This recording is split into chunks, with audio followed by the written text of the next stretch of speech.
ukibaza generasiyo yawe mu bana uzi uwaza utekereza kubara ukabara ugasanga musigaye muri bake.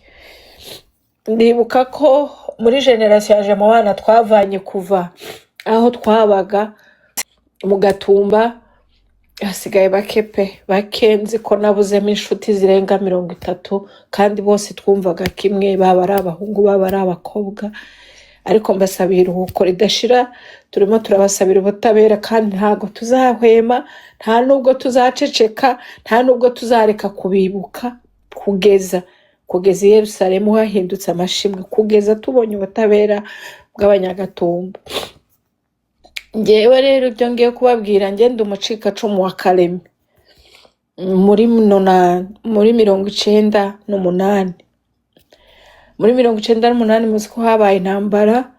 Twe ico gihe twari dutuye mu mujyi wa Karemi, ahantu hitwa hari muri quartier yitwaga muri Dave ya kabiri, niyo twabagamo.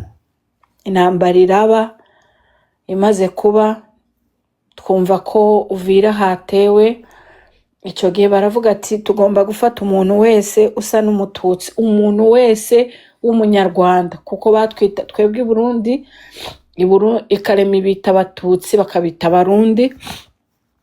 Baravuga ati mugomba gufata umuntu wese witwa umunyarwanda, witwa umututsi, witwa umurundi, umuntu wese ufite izuru rirerire agomba gufatwa.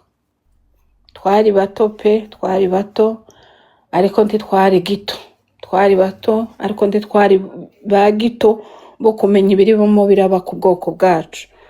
Baradufashe, intambara iratera. Imaze gutera, ndibuka ko hari kuwa gatatu yinjira neza, itangazo rica kuri televiziyo.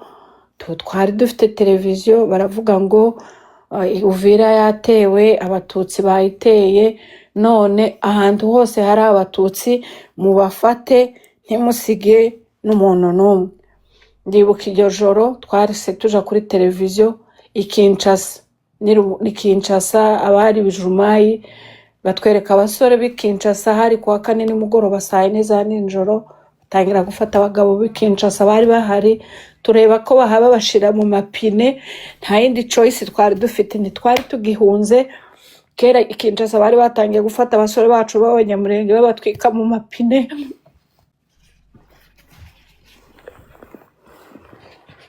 Tubareba ariko nta choice yo guhuka twari dufite. Mu rugo hakaba hari inshuti ya papa yari azi kubana neza cyane n'aya moko yandi. Araza arababwira ngo yari umusirikare, aratubwira ngo bavuze ngo bafate abantu bose, none mwebwe nta kuntu mwaba muhuze. Mu rugo harimo abanyeshuri benshi, hari yaje abasore baje gukora examen, hari benshi bari abahungu bagera ko ku 10. Umusaza wacu arababwira ngo, aratubwira ati mwatewe kandi aba basore ni benshi hano, nibabafata barabicira mu maso yanjye kandi sinzi ico nzisigura kuri so. Papa ico gihe we yari yahunze, yari yagiye nka mbereho agiye kureba inka, yari umworozi w'inka.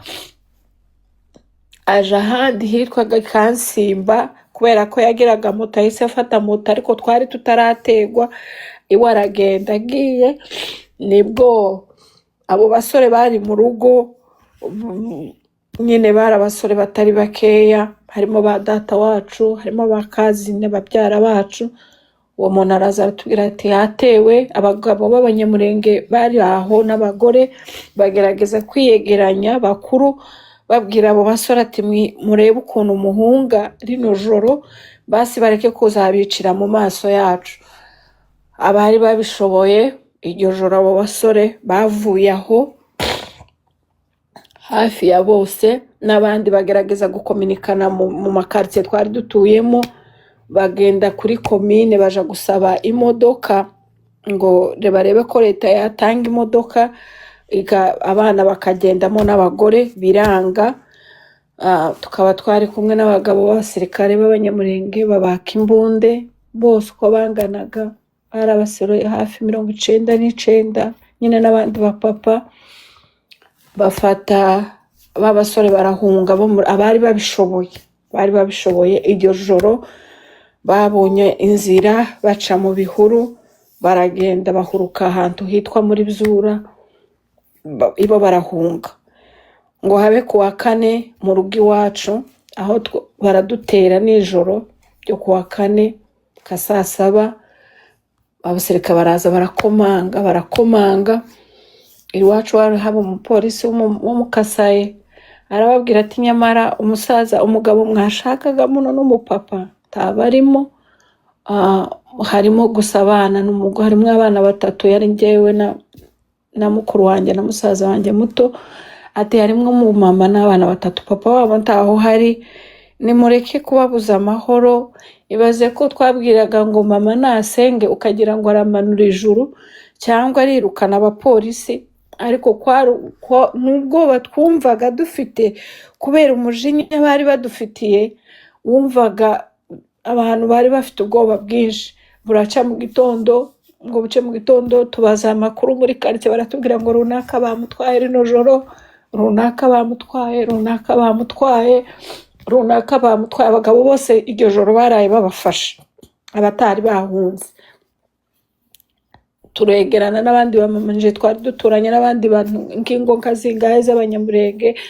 Mu gitondo tubyuka tugenda kubareba, twese dushaka kwiyegeranya. Bariyegeranya abamama, nta kundi bari bagira. Nari mfite umusista wanjye mukuru n'umugabo we, baravuga ngo tuve muri iyo quartier dutuyemo twegere indi quartier yaribamo nk'abamambure benshi n'abantu n'abanyarwanda benshi n'abarundi, ariyo twegeramo kugira ngo tubashe kwiga ikuntu turi bugende iri joro, bacike rino joro, bace mu bihuru bagende. Ngo nuko aho turahava tujya kwa sister, yarabyaye umwana w'umuhungu afite nk'ukwezi, yari afite nk'ibyumweru nka 3. Nuko tumugezi we iryo joro nyine twaraye tuhageze, barasubira baradutera. Noneho ibo barinjira mu nzu, babona uko binjira. Sinobabwira, ntabwo nobabwira ibintu byabereye aho. Mw'abantu b'Imana mwe, abanyamurenge bararengana, barabishe, bararenganye, bavyoye abamama, abantu babavyora tureba. Abamama bari bihurije aho, bari benshi. Ngo habe buracya mu gitondo turaho, nta muntu wajyamye, twarimo tureba ibirimo biraba Kinshasa. Abana barabatwika. Iryo joro ryabaye ry'amarira, ukabona umwana bamukubise mu ipine akarinda arangira ari mu ipine. Ngo habe kuwa kane mu gitondo, nta guhunga kwari kugihari. Saa 4 za mu gitondo baradufata baratumanura hari umujenerali witwaga Rukore Madowadowa, batugeza iwe. Nitwe bafashe ba mbere kuko bahigaga papa kabahiga ikindi kintu. Nitwe bafashe mbere no ku mupapa umwe witwaga Bideri, afite abana aho muri Amerika. Nitwe bafashe ba mbere kuko twari dutuye muri quartier. Baradufata amanywa yose twirirwaho kwa Rukore. Ngo habe nka saa 9 baratumanura muri prison centrale. Hine hari akazu gatoya, twari tukiri abantu dutotse, turadutwara kuko twari tumaze nk'iminsi 3 abantu bataryama, birukanka bahunga muri ubwo buryo. Umuntu bwagiye guca prison yose, umunyamurenge wese, umututsi wese, umuntu wese uvuga ururimi rw'ikinyarwanda wese bwagiye guca iryo joro yaraye muri prison. Nge ndibuka ko nicuye udafite naho ushira ukuguru, udafite badushize mu kazu kangana agashambrete gato, tukuze abamama n'abagore n'abapapa.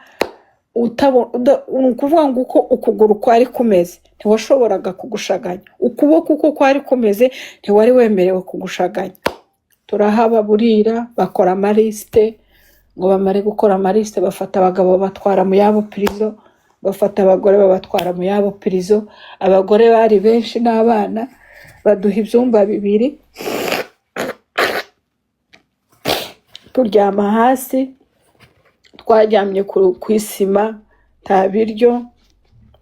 Baduhaga tuno tudagara duto, bakatubwira ngo mushire mu mazi, ngo nimumara ngo munywe mushiremo amazi benshi, mugire iyo sose ariyo munywa. Aho hantu twarahabaye igihe kirekire, akigera mu mezi 8 cyangwa 9, kuko sinibuka neza, ariko ndibuka ibihe bibuze ugira ngo iminsi yikubye. Ariko cyari igihe kirekire tuba ku isima. Urabona isima zo muri Kongo ni za sima z'umukara, ari ukuntu zibabaza. Nizo twaryamaho, nta muntu wahunganye inkweto, nta muntu wasohoye n'ishuka, nta muntu wasohoye habe n'ikirengeti mu nzu. Uko abamama nyine bari bifunze ibi bitenge byabo 2, akajya guha kimwe ukirorosa. Tubaho, ababyeyi babyaye babaho, tuza guhura n'ikibazo cyo kurwara bwake. Mu bayirwanye nari ndi yazitse Kalemi. Umugabo we yari umucuruzi yakora nyine Kalemi Uvira. Bwari bwakeye nawe yapfiriye muri bato. Ubwo umugore urumva niyo watwambukanye, turagenda dushike mu Gatumba, dukomeza kubana nawe. Ariko yari umugore w'umukristo pe, ndibaza muzamubumva no mu mateka iyo bavuga nyine bari abantu bo mu Gatumba bapfuye hariya. Yari umugore w'umukristo pe. Bimwe mu bintu nza nibuka mu Gatumba, nubwo nari ngira umwana, nza nibuka ukuntu basengaga. Nukuri wogira ngo wenda tubivuze gutyo twaba tugishana mu Kristo, kandi hano yasiga Kristo kandi turi n'abakristo. Ariko bari abantu nubwo tubabaye ku mitima tutarabona ubutabera, ariko kandi mu buryo bw'umwuka turizera yuko Imana yabahaye iruhuko ryiza, yuko bateguye urugenzi rwabo, barasenze, yuko mu Gatumba pe habaga igitaramo buri rukerera, barabyuka bagasenga burakeye. Ndavyibuka pe cyane. Je ni mutwo tumemories dukeya nibuka. Ico nari nkeneye kuvuga rero, kubera ko nje ntabaye ndana témoignage ni nari mfite, nitwo gusa tumemories y'abantu bavuga umuntu azagenda yibuka utuntu twose ukuntu mwahunze biki. Ariko cyane ndashaka gusaba abasore bacu b'abanyamurenge turi kumwe hano, abasore b'abatutsi, bene data, muza mumenya yuko umwana wese w'umunyamurenge akwiriye kumenya yuko Burundi budufitiye ideni. Igihugu cy'u Burundi kidufitiye ideni. Nimba hari ikintu kimwe cyababaje abanyamurenge bose muri uyu mwaka turimo, ni ikintu bari abantu bapfuye imitima bakagara bakoze, barahaguruka ngo bagiye gushimira leta y'u Burundi. Leta y'u Burundi ibitse imirambo y'abantu bacu, batwimye ubutabera, abantu batwiciye bakabagororera. Ubu nyine Agatongo Wasa akora ndibaza ni muri parlement y'u Burundi, namba atari Sena, ni umushinga amateka, namba atari umukenguza amateka. Bariya ba Pasiteri Habimana, je nari nzi ngo ni abantu batabaho pe, ariko naratangaye umunsi umwe mbonye uriya Pasiteri Habimana muri ville yatembera. Abantu bibuka i Burundi hari n'igihe higeze kuba bino bukene bw'ibitoro bamaze iminsi, yigeze no gutanga igitekerezo muri guverinoma y'abapropose kunti yo bahigitoro umuntu wishe. Je nari nzi ngo bari abantu ndi babaho pe, ariko ndatangara kumva ngo agatorwa asango Pasiteri Habimana ngo n'abantu bidegemza, n'abantu leta yananiwe gufata ngo iduhanire iduheze ubutabera. Hanyuma ukabona umuntu w'umunyamurenge ufite ubwenge. Ndabizi ko ari mu Gatumba nda munyamurenge utarapfushije pe. Imirara yose yarapfuye, abantu bose barapfushe. Utarapfushe se wabo yapfushe, nyirasenge yapfushije umwana, twese turavukana. Ariko ukabona abantu barifashe ngo bagiye gushimira leta y'u Burundi ikidufitiye ideni ry'imibiri y'abantu bacu itaraduheza. Ico kintu kirababaje cyane. Rero muzamora mwibuka yuko abarundi badufitiye ideni. Nimvuga Burundi ndavuga izi guverinoma barbare zabo zose, yuko barasa n'abafatikanyije ubwicanyi, ni progression, ni continuité yabaye. Yuko nimba bari baratwishe ryajoro ntidushire, abandi bakaba bari kuzamuka uno munsi kugira ngo badutsembeho dushire. Rero tugomba guhora tuzirikana yuko Burundi budufitiye ideni kandi tukarequestinga buri uko tubonye umwanya iryo deni ryacu ubwo butabera bwacu kugira ngo bazabuduheze. Ikindi cya kabiri kandi no gukomeza, ikindi nosaba abajene bagenzi banje no gukomeza iki kintu cyo kwibuka. Iki kintu cyo kwibuka kirakomeye cyane, tugomba kuza tugesha agaciro iyi tariki mu Banyamurenge ikaziririzwa, abantu bakibuka yuko bano Barundi n'abano bandi bose batwishe. Ndibaza yuko kimwe mu gituma batinda kuduha ubutabera, wenda baza bibwira yuko tuzacogora kwibuka abacu cyangwa se tukazagerageza tubifata nk'ibisanzwe tukibagirwa. Sinzi tendance bafite yuko mu myaka 2 ishize hari ikintu cabaye giteye suspe mu Burundi, baragenda bari bagezaho babuza abantu kujara kuri site kwibuka, bagaharurira abantu. Nje navuyeyo ntabwo maze iminsi myinshi mvuye i Burundi, ariko navuye basigaye baharurira abantu. N'ubwo ndizera ko ariko bikimeze, basigaye baharurira abantu baja kuri site, bakababwira ngo muragenda abantu 200, muragenda abantu 30. Iriya myandiko y'abantu bacu, uriya musaraba ushinze ara kuri site wanditseho ngo 166 réfugiés victimes du génocide de Gatumba, ubu nyine ntabwo kicanditsweho ayo magambo, babategetse kuyazimya. Guverinoma yarabategetse, nje nari mbari ico gihe, barababwira ati mugende ubu nyine tukiya tuvuga muzimye biriya bintu. Rero urebye tendance bafite ni tendance yo gukomeza gucinyiza ubutabera bwacu. Rero tugomba gufatana mu nda, tugomba gushigikirana, tugomba kwitabira bino bintu yuko kwibuka ni bimwe mu nzira izatugeza ku butabera bwacu. Rero kubera ko Posho yavuze yuko umwanya warangiye kandi nyine space maze umwanya, reka ndekere n'abandi umwanya, ariko ndongera kandi gutanga pole cyane cyane mbasaba kwibuka, kuzahora twibuka bene wacu badusize. Ikindi kandi dukomeze dusaba ubutabera bwabo twese hamwe dufatikanyije, twirinda akagara, twirinde izi mind zindi abantu baza ariko umuntu uzakubwira ngo nti wawishwa warishwe. Izo bitekerezo tugende tuzirinde nk'abasore hamwe, nidufatana mu nda turabizi nubwo buzatinda ubutabera tuzabubona. Kandi abangaba nubwo batobuduha Sibomana nabo ntibazabaho iteka ryose, wenda iyi ngoma izavaho n'iyindi izabuduheza, haba muri Kongo iwacu haba n'ahandi. Murakoze. Asante cyane, turagushimiye. Mukomeze kwihangana.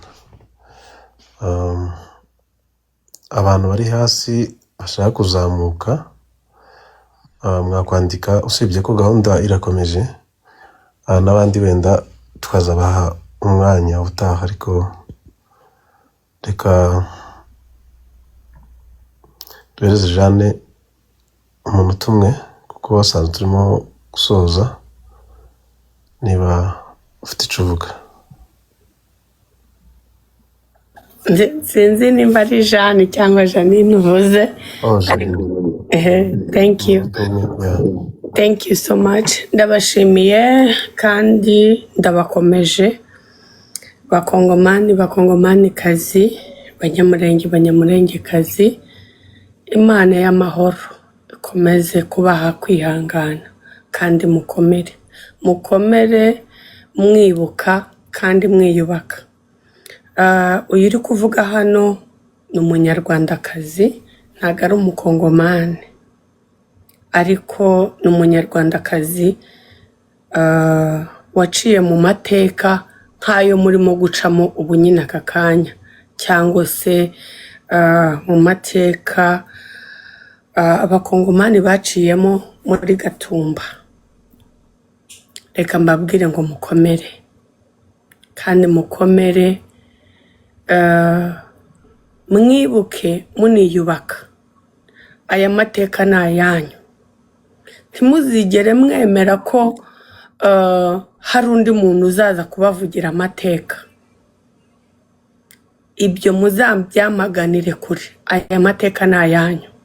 Abo mwabuze ni abanyu, abo mwabuze ni ba mama banyu, ni barumuna banyu, ni basaza banyu, ni ba papa banyu. Ibyo mwaciyemo nibyo n'u Rwanda rwanyuzemo 94. abantu baciye muri ariya mateka yo muri Gatumba, njyewe icyo gihe nari ndi muto pe, sinari mukuru, ariko video narazibonye, ibyacicikanye byose narabibonye, ibyavuzwe byose narabibonye, kandi byagaragajwe n'abanyabwenge, byagaragajwe namwe. Ibi bintu biteye agahinda, biranababaje. Ari nayo mpamvu nasabye kuzamuka ngo mbabwire ngo mwebwe banyamurenge b'abakongomani, muri abakongomani 100%, muri abanyekongo 100%. Ibyo mwaciyemo ni ibintu buri umwe wese atabasha gusobanura, ariko mwebwe ubwanyu ni mwebwe mufite guhagarara mukavuga ibyo mwaciyemo. Nkanjye Janine w'umunyarwandakazi, ntago mpagarariye u Rwanda, yewe nta kintu na kimwe mpagarariye mu Rwanda. Ndi hano nkanjye Janine wo kubabwira ngo ni mukomere, ndabakomeje, ndi kumwe namwe. Abanyu bagiye ni nk'uko nanjye hari abanjye bagiye 94. Uyu Janine mureba aka kanya, nanjye ndi imfubyi yashigajwe na jenoside yakorewe Abatutsi 1994. Ni nk'uko namwe hari umwe muri mwe hano wasigajwe n'amateka yo muri Gatumba, ubu ngubu akaba ari imfubyi, akaba imfubyi atabigizemo uruhare, akaba imfubyi atari uko yabishakaga. Ariko nagira ngo mbabwire ngo mukomere, kandi ni muri mwenyine, turi kumwe namwe, turabihanganishije. Ikindi kintu Rwanda ndi busozerezeho, njyewe ndokorwa muri 94, narokowe n'umujenerali ntibuka, ariko yari umukongomani. Jenoside yakorewe Abatutsi 1994 mu Rwanda, nuko mwadufashije kurokora u Rwanda aho rugeze. Nagira ngo mbabwire ko mwabigizemo uruhare.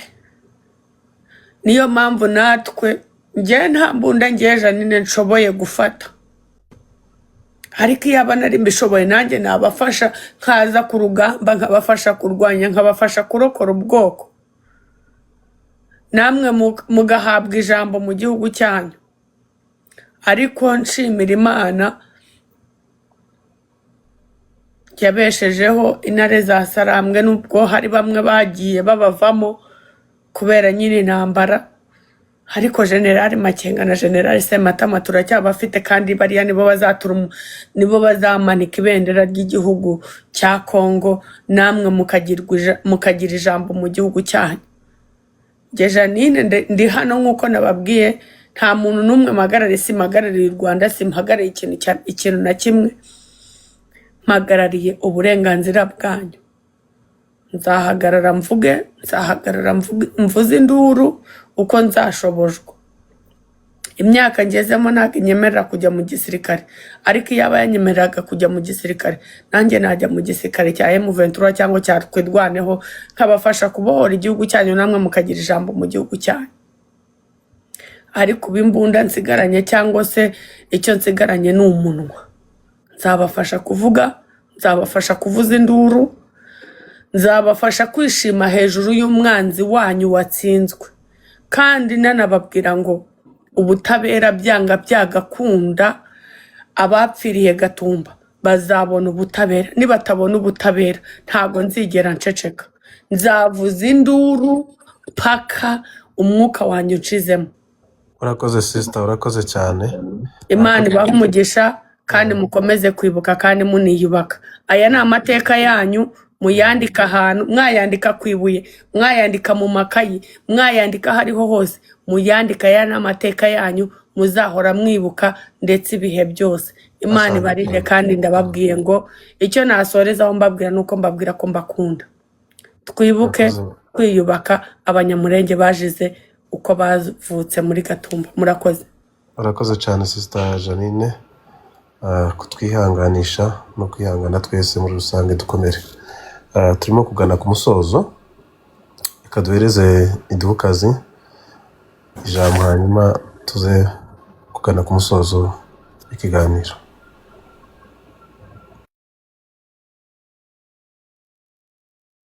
Koze cyane, nanje mbajije gushimira abantu bose bavuze hano, bavuze ibintu twese byadukoze ku mutima. Ndabihanganisha cyane mwese banyamurengekazi ndetse n'abandi bose badushigikiye.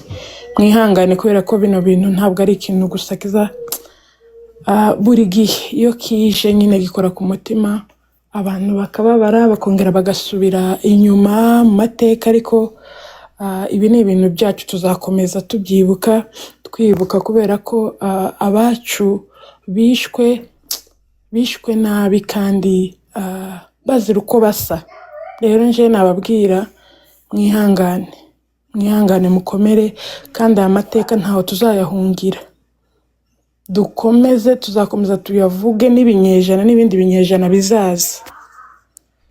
Hanyuma ikindi kintu navuga, hano kuri social media, umunyamurenge wese nkuko n'abandi bose babivuze, ufite icyo wakora, wewe ugifite amahirwe, wewe ugihari, wewe ugifite amahirwe yo kubaho ugihumeka, ufite icyo wakora ku bwa bene wanyu bishwe n'abandi bari kwicwa ubu ngubu muri iki gihe turimo. Ufite icyo wakora, ntabwo ukwiriye kuba mu bandi baba bapfobya jenoside yakorewe bene wanyu. Uza wibaza umaze iki, umara iki ubwoko bwawe, umara iki igihugu cawe, aho uri, waba uri mahanga, waba uri muri Afurika, igihugu cyose urimo, kuko abenshi twese turi mahanga, ntabwo turi mu gihugu cacu. Abenshi niho twakuriye, abandi niho bavukiye, abandi niho bakuriye, sinakubwira. Ariko iyo iki kintu kije utekereza iki? Uza wibaza kabiri, uri gukora iki, uzakora iki, ryari? Tangira none ahangaha, koresha umunwa wawe ugihumeka, kubera ko uracyafite umwuka, uvuge, kubera ko dufite intambara z'abantu hano ku mihanda birirwa bavuga, bagafobya ibintu bakabivuga uko bitari. Nimba ugifite ayo mahirwe, ibi bintu birakureba, nta mpamvu yo kurebera. Nimba wowe utari ruguru, utaragiye gufata imbunda ngo uje kurwana n'abandi, nimba uri twigwaneho, nimba ushigikiye ubwoko bwawe, ushigikiye amahoro mu gihugu cacu, ushigikiye uburenganzira dusaba tunaharanira, koresha umunwa wawe, nawe ijwi ryawe ryagera kure. Ntabwo gusa tujye tuza hano ngo tupfe kuvuga, turabizi hari abantu bazabumva kandi babizirikana. Kandi n'ikindi, ibi bintu biri kuri social media, ni ibintu bizahoraho, Rero nawe wagira icyo wakora mu rwego rwo gusapotinga bene wanyu, mukunda abanyamurenge bene wanyu, mubiteho. Ikintu cyose ufite ugikore, kubera ko ntabwo uzarindira ngo ejo, kubera ko ejo ntuhazi. Mwihangane muri ibi bihe turimo byo kwibuka abacu bazize jenoside mu Gatumba. Mwihangane cyane, abagize amahirwe bararokoka, mwihangane n'abandi. Kandi bene wacu bagiye, turabazirikana, bari mu mutima wacu nubwo bapfuye, kandi turabizi neza aho bari ko umunsi umwe tuzabona ubutabera, bitinde bitebuke.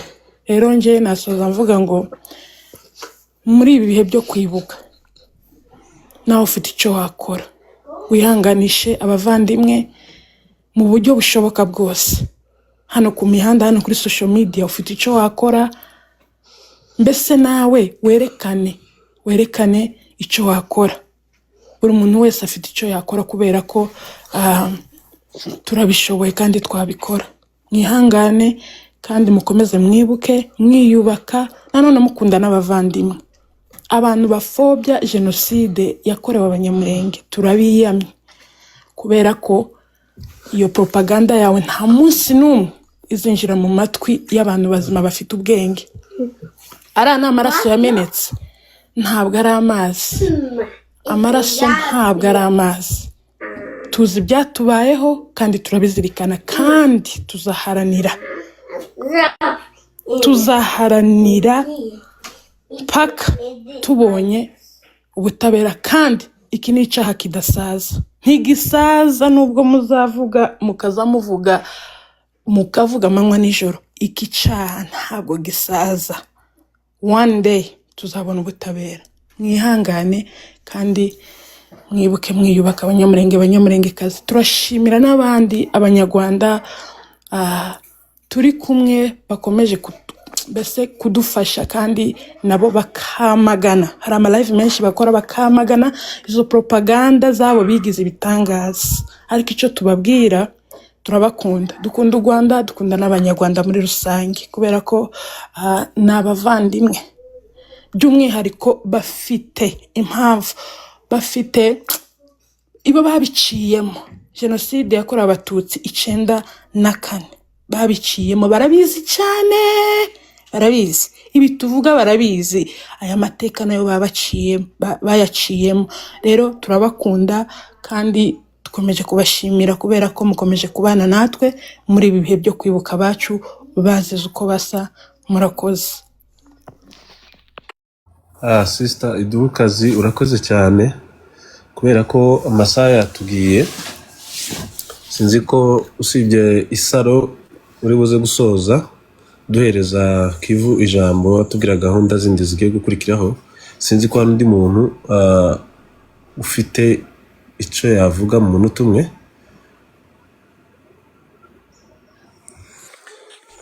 Murashobora kumpeza nanjye.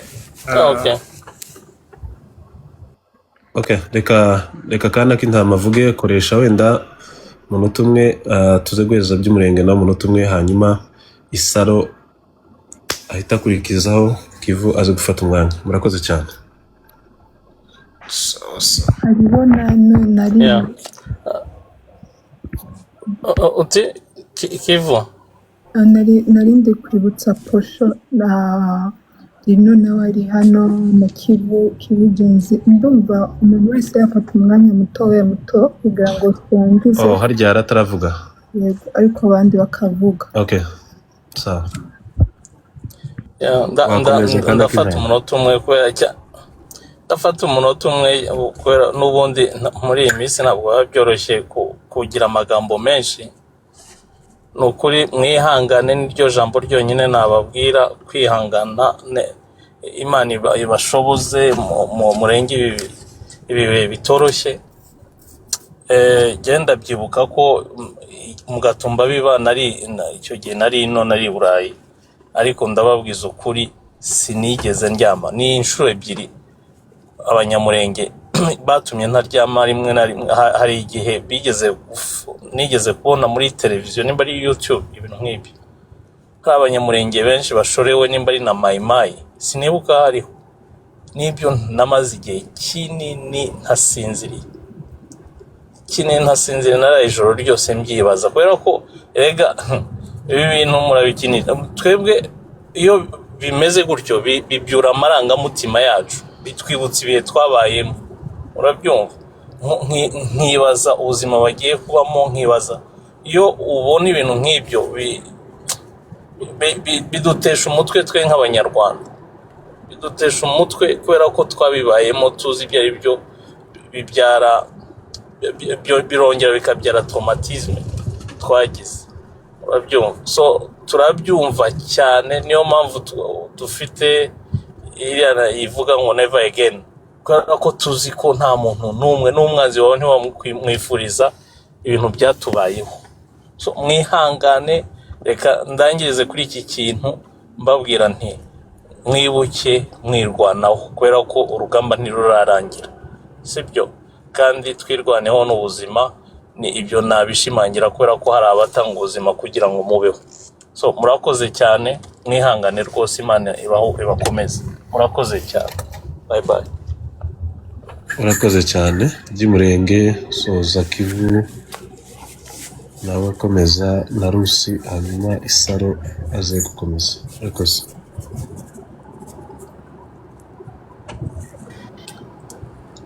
Murakoze cyane. Sinzi umuntu utamyutinze yamyutinga ko hari ndi kumva. Kana k'intama waba umyutinze gato. Okay, murakoze cyane. Mbere na mbere mbanje gutanga mpore kubacitse ku icumu mu Gatumba. Ndihanganisha abantu bose, abanyamurenge bose muri rusange n'abandi batari abanyamurenge ariko babazwa n'ibyo babona tuba turi gukorerwa. Nategereye ubuhamya bw'abantu bakeya, uwitwa Uvira, mtoto wa Uvira na sister Twirwaneho na fille de makanika, nabaye nkutegera ubuhamya bwabo. Urumva ni ibintu bigoye cyane, ni ibintu bibabaje, ni ibintu bigoye kwakira mu mitima yacu.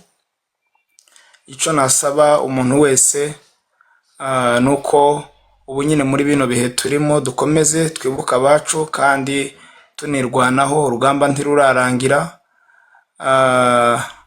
Murabizi twagiye duhura n'ibibazo byinshi, bavuze amateka y'abantu biciwe za Kinshasa, bavuze bari abiciwe hariya mu Gatumba, ari abakorewe jenoside hariya mu Gatumba, tutibagiwe n'abacu bandi baguye mu bibogobogo, abandi batwawe iminyago bakerekezwa bakabajana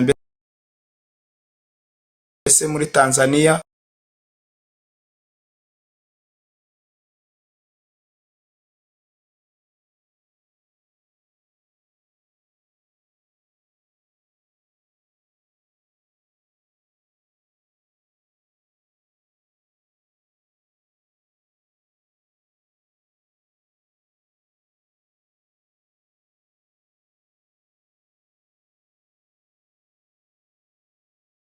Batsemba umututsi wese n'ubu karakomeje, twamagana n'abandi bose babishigikiye, babibona ariko ntibagire icyo bakora, ntibagire icyo bahindura, ahubwo bakabishigikira kugira ngo bazimye umuriro bagakomeza benyegeza. Ni ukuvuga ngo muze dufatikanye, icyo ushoboye cyose, ari ukuja ku rugamba, ari ugukoresha zino mbuga nkoranyambaga tuba turiho, byose dufatikanye kandi dukomeze dusayidiyane twese. Umwanzi aracyahari, umwanzi ntaho yagiye. Twahuye n'ibibazo byinshi, imyaka yose tumaze. Nakubwira ko njyewe kuva mvutse nkaba nganye gutya ntabwo ndigera mbona tumara imyaka 2 umunyamurenge adashizwe inkota hejuru. Umunyamurenge adashizwe inkota hejuru, tumvishe ngo umunyamurenge yapfuye, umunyamurenge yishwe, umunyamurenge yazize ubusa, yazize isura, yazize icyo atazi, yazize izina atazi, yazize indesho yiwe.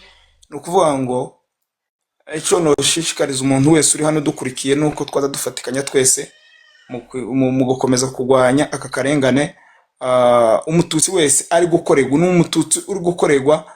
Ni ukuvuga ngo muri Kongo igihagurika ubu nyine ni umututsi. Uwitwa umututsi wese muri Kongo arahagurukiwe. Dufite abatutsi bari muri Ituri bafite ibyo bibazo, baricwa. Muza mubona ibintu bazabafata, bazashira abana mu isekuru bakabahura, bazabinjira mu muhana bagatemagura impinja, bagatemagura abagore, bagatemagura abasaza, batitaye ku kindi icyo ari cyo cyose, kubera gusa babaziza ngo nuko ari abatutsi. Byo muza mubibona. Ukuvuga ngo akarengane umuntu wese afite hariya muri Kongo witwa umututsi tugomba kukamagana ahantu hariho hose, mu buryo ubwo aribwo bwose dushoboye. Dukomeze twibuke, tuniyubaka, tunirwanaho, kuko urugamba ntirurarangira. Imana ikomeze ibafashe kandi mwagize neza abaganiriye mwese n'abakurikiranye. Imana ibaho umugisha.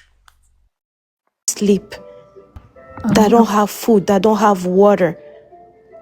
Twebwe, we have this luxury of sleeping in peace. They don't. So tugomba gukomeza tuvuge dukome tuvuge induru. Let's not stop fighting. I just want to encourage people here. We are 59 people here. Ariko arigiye dukora my live, there's 7 people. There's 3 people. It's not normal. It is not normal. We have to stand up. We have to talk. Today tufite chance yo kuva tufite TikTok, tufite Instagram. Let's share. Let's talk about what's happening over there. Bigomba, it has to stop. It has to stop. We lost a lot of people. This has to end. So mukomere, we are standing with you. We love you. Kandi, you are not alone. Truly, you are not alone. We are here with you. And we love you guys. Mukomere mwese. Thank you. Thanks. Duhaye Ras umwanya nawe kugira ngo avuge akurikirana, tugerageze dukoresha umwanya muto akurikirana na Kwetu Congo. Yeah. Wari kubanza ugahereza Ivu ijambo amaze umwanya kandi twari twamwemereye. Rasi wabanza ukihangana gatoya, umugabo akabanza akavuga kuko yasabye ijambo kuva kare kandi yahoze hano. Urakoze cyane kwihangana.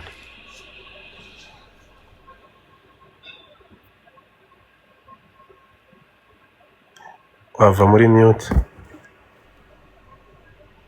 Yewe Aya. Kivu wava muri mute.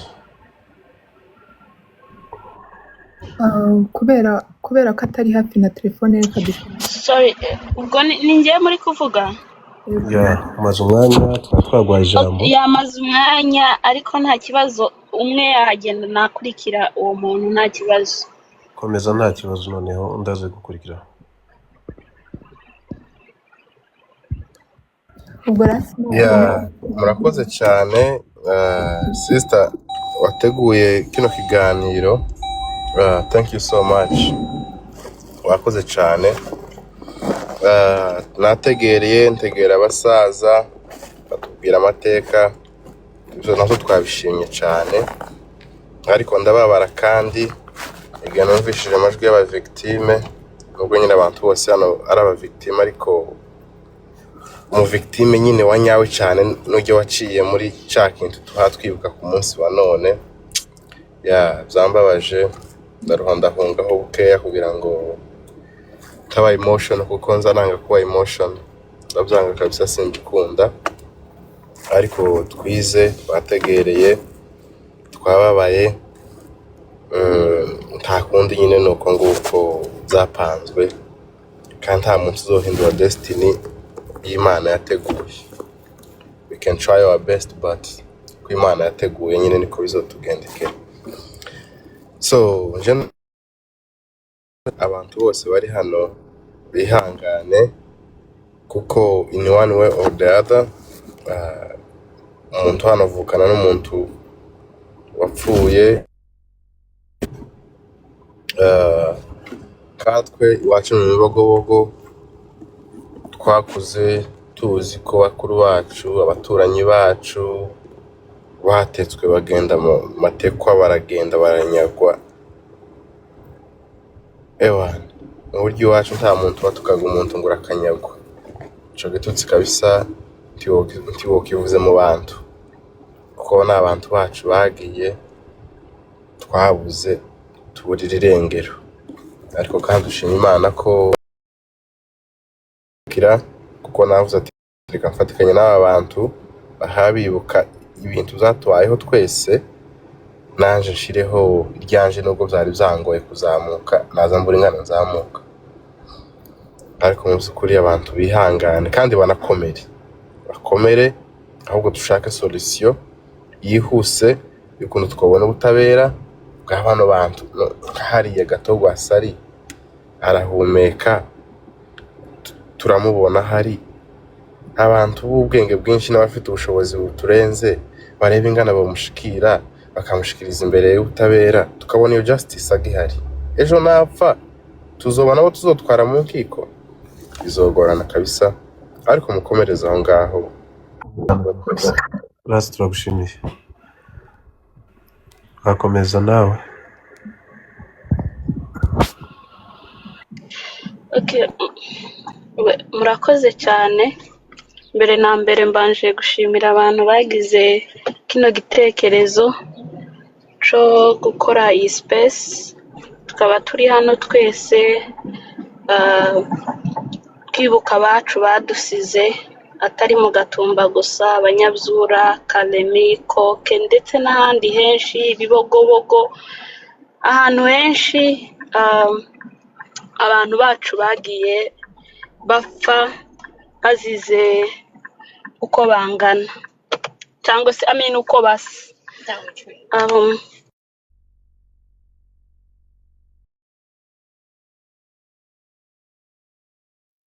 Sorry, muranyihanganiraho gatoya, abantu baba bari mu kazi.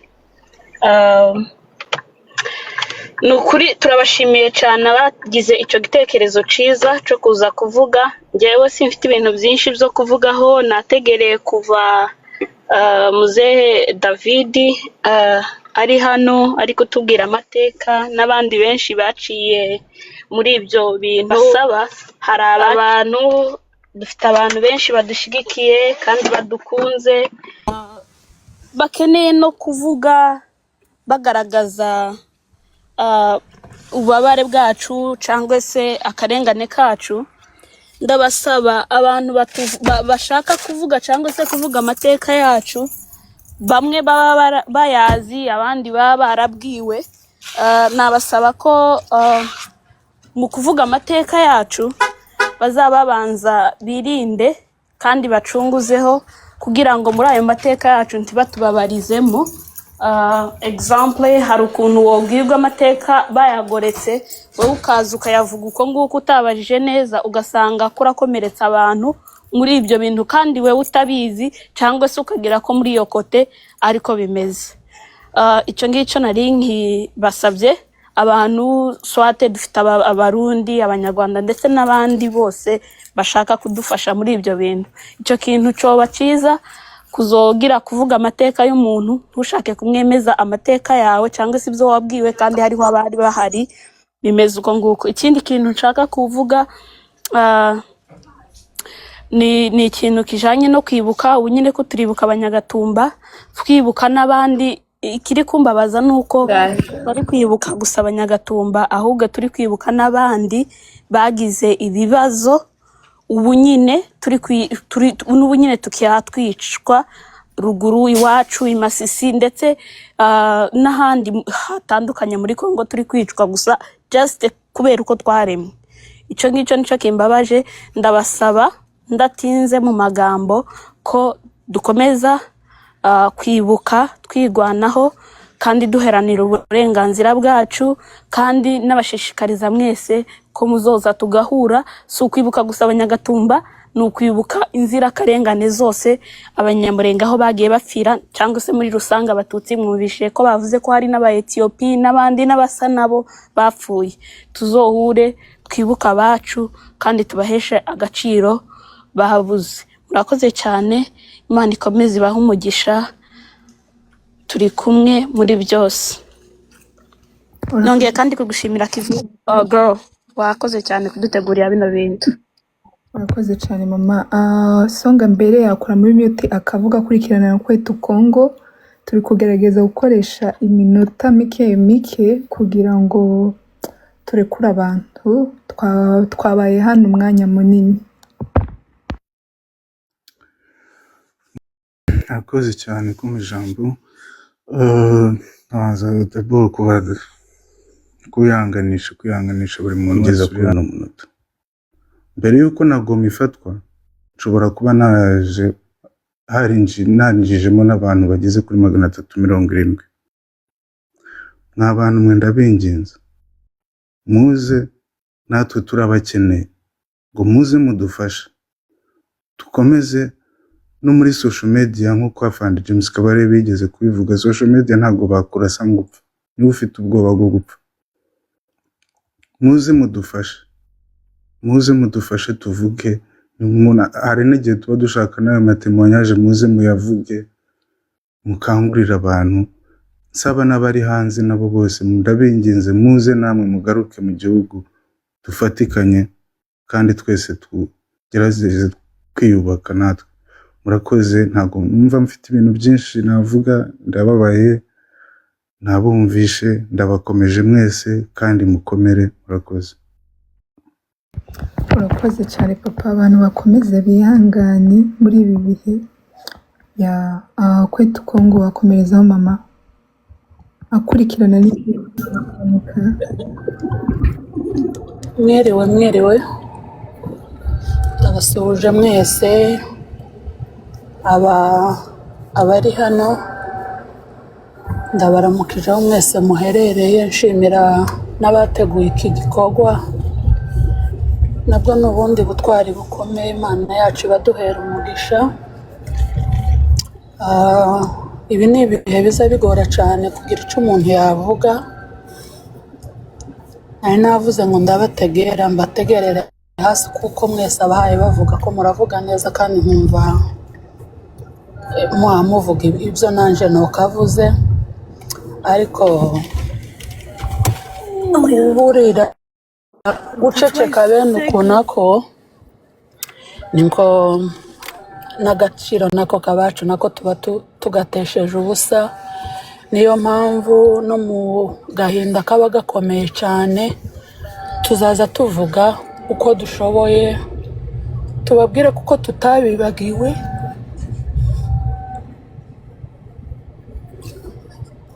Turacahumiriza tukumva amajwi yabo,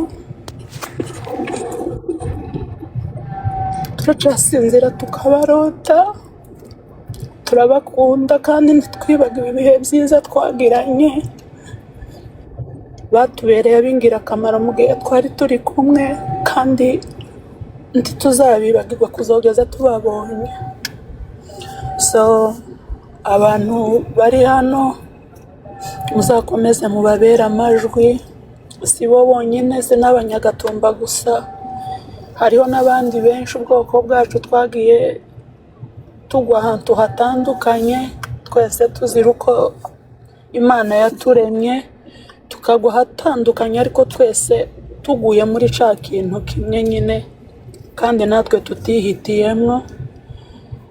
So ndabibuka bose, abaguye za Rubumbashi, abaguye za Inganji, abaguye i Kabera, abaguye za Bubembe yose, abaguye za Kinshasa, abantu bose bagizweho n'izo ngaruka.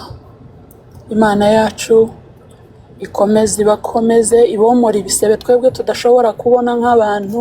Ibisebe bigaragara kuko hari abantu bagira inkovu zigaragara ku mubiri, ukamubona ukavuga ngo uyu muntu yigeze gukomereka ahantu.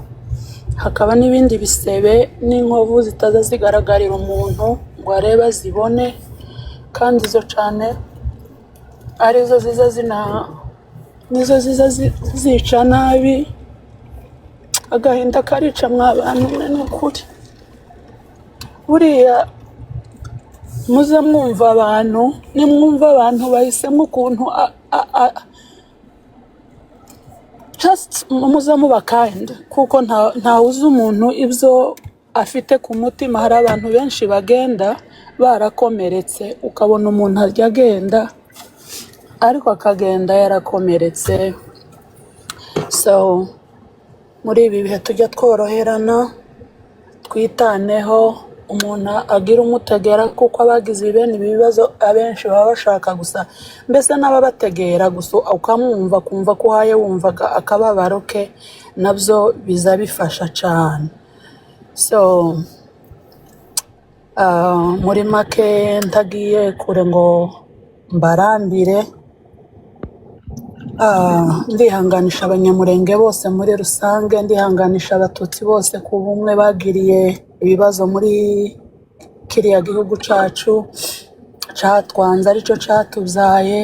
Umuntu wese waba waragizweho n'izo ngaruka, ni ukuri ndamukomeje. Imana yo mu ijuru ikomeze ibane namwe, ku bacu nabo bagiye tubabwiye ko tutabibagiwe, turabakunda, turabatekereza buri munsi, buri uko bibaye. Iyi tariki iyo igeze gusa y'uku kwezi imwe, itariki imwe tuba dutangiye kuri refreshinga umuntu ukibaza ngo iyi tariki byari bikimeze gutya, abantu bakiriho bose bakiri umukwiro.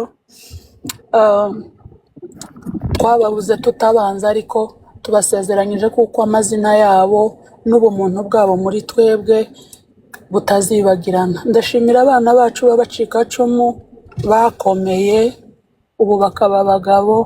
Jewe nta kindi kintu nzamba proud naco, kubona abana bacu batarabaye inyandagazi ngo bagende bangara kubera ko batagize ababyeyi babatoza iyo ndangagaciro y'uko umwana akura.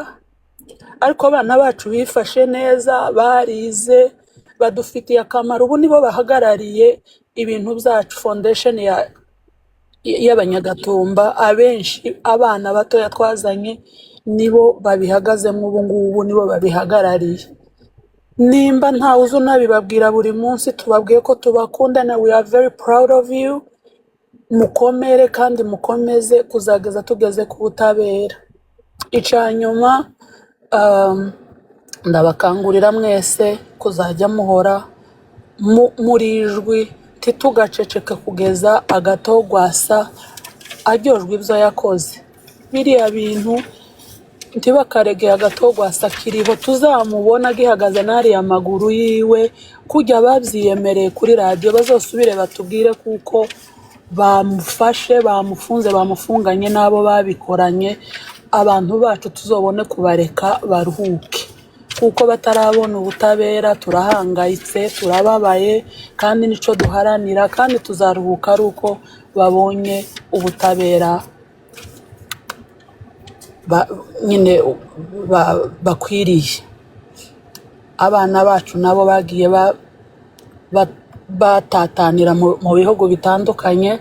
Dufite abana bacu bakiri mu za Tanzania mu Babembe batetswe, abo nabo turabashishikariza uzoza ugira amahirwe. Dufite abana bari mu kuza kubera amasomo babashizemo, bakaza ntibanemere ko ari amafamiye yabo, bakaza bagira iminsi mike bagatoroka bagasubirayo. Turababwira ngo nabo bazojya bamara imiryango yabo agahinda mu kuza, bakiyumva ko batashe mu miryango yabo. N'abatarabona babo timwicare, mukomeze muhagarare. Abasigaye ziriya ncikacumu bagiye batatanira muri aba bene wacu bazwi, twese duharanire. Nimba ari n'amakontribisiyo nibazoza batangisha, twese duhaguruke kugira ngo ico kintu abana bacu bose bagitataniye muri aba banyamoko bazotahe. Turabakeneye kandi nizo mbaraga zacu. Murakoze cyane, dukomeze twihangane twese. Murakoze cyane mama. Idubu ry'amakanika nakomeze gutwara umwanya muto kandi wa nyuma, ubwo abandi bose batavuze bambabarire nakomerezeho. Murakoze cyane kuduha umwanya, turabashimiye. Aho ngaho ni naho haguye njyewe mabukwe, nari nkiri umwana, naje gushakana n'umudamu wanjye, ambwira ko mama wiwe ariho yaguye. Murumuna wiwe yarokotse, bamukuye mu mugongo wa nyina yapfuye, n'ubu nyina ariho. Turashima Imana ko barokotse, ko bavuyemo abantu bafitiye akamaro igihugu, kandi barize. Mwumva ko hari bamwe bigiye za Harvard mu ma university akomeye ku isi. Ico nico kigomba kudukomeza, ntitugomba guheranwa n'agahinda, ahubwo tugomba kwiyubaka, tukigisha cyane, kuko isi ntigira imbabazi. Ari abo ngabo bakoze ibyo ngibyo ba Agatogwasa bari aho ngaho, bari kumwe na leta y'u Burundi. Mwaza mwumva ejo bundi perezida w'u Burundi ahavuga ukuntu bikigina, yerekana nkaho imbabazi za Nyirarureshwa. Ariko ukibaza, uyu muntu uvuga ibyo ari kumwe n'abadukoreye jenoside, nawe ubwiwe agihasubira hariya akongera akadukora mu bisebe.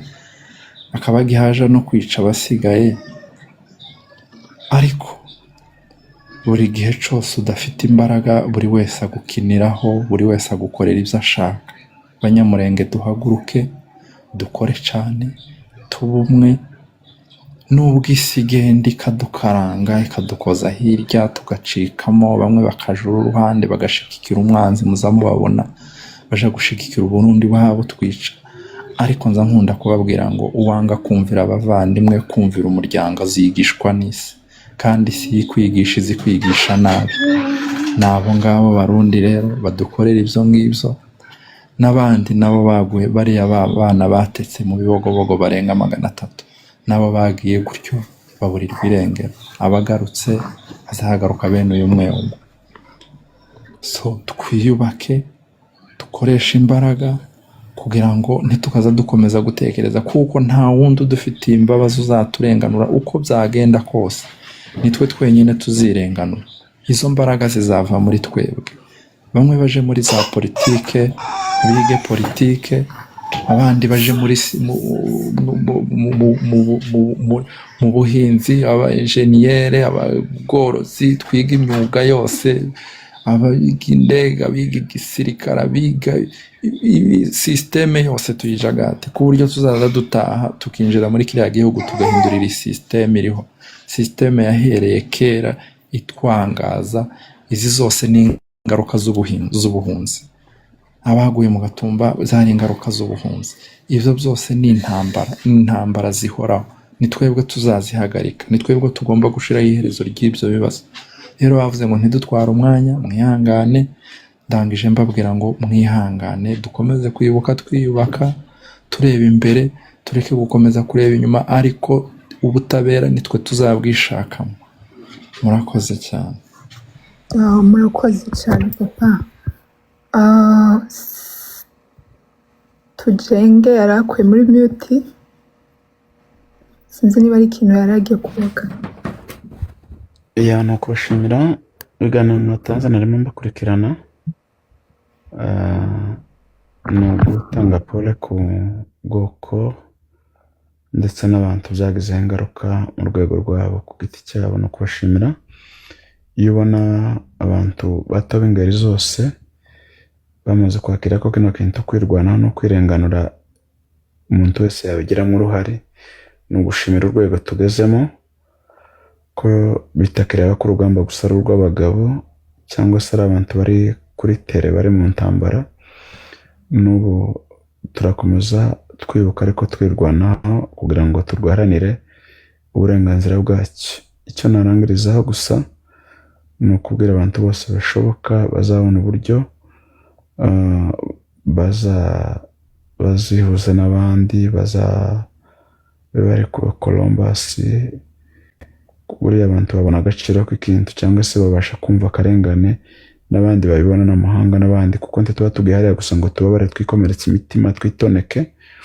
Tuba duhari ngo twerekane. Ngira ngo mwabonye abari gukora manifestation Washington zatanze umusaruro munini, n'abandi babonye kuko twese urugamba tumaze kuruhagurukira kugira ngo turwane twikuraho akarengane no gutsikamirwa ndetse n'ikintu cy'inkota tugizeho imyaka myinshi.